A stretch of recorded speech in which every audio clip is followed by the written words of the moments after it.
कारी साहब मस्जिद के अंदर बच्चों को ईद की बयान कर रहे थे। उनकी आवाज में एक मधुरता थी जो बच्चों को अपनी ओर आकर्षित कर रही थी। बच्चों, आज हम ईद का दिन मनाने जा रहे हैं। यह दिन हमें खुशियों का पैगाम देता है। ईद का मतलब है खुशी, और हमें इस दिन अपने दिलों में खुशी भरनी चाहिए। बच्चे बड़े ध्यान से कारी साहब की बातें सुन रहे थे।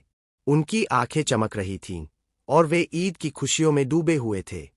कारी साहब ने आगे कहा, ईद हमें सिखाती है कि हमें एक दूसरे के साथ प्यार और भाईचारे से रहना चाहिए।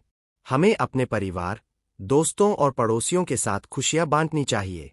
बच्चों ने कारी साहब की बातों को ध्यान से सुना और अपने दिलों में उतार लिया। वे ईद की खुशियों में डूबे हुए थे और उनके चेहरे पर मुस्कान थी। कारी साहब ने आगे कहा, ईद हमें सिखाती है कि हमें अपने गरीब और जरूरतमंद भाइयों की मदद करनी चाहिए।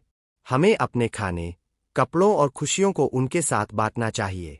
बच्चों ने कारी साहब की बातों को ध्यान से सुना और अपने दिलों में उतार लिया। वे ईद की खुशियों में डूबे हुए थे और उनके चेहरे पर मुस्कान थी। कारी साहब ने अपनी बात खत्म की और बच्चों ने उनके पैर मिलकर दुआ ली।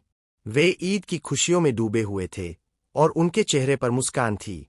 इस तरह कारी साहब ने बच्चों को ईद की बयान की और उन्हें ईद की खुशियों में डूबने के लिए प्रेरित किया। बच्चों ने उनके पैर मिलकर दुआ ली और ईद की खुशियों में डूब गए।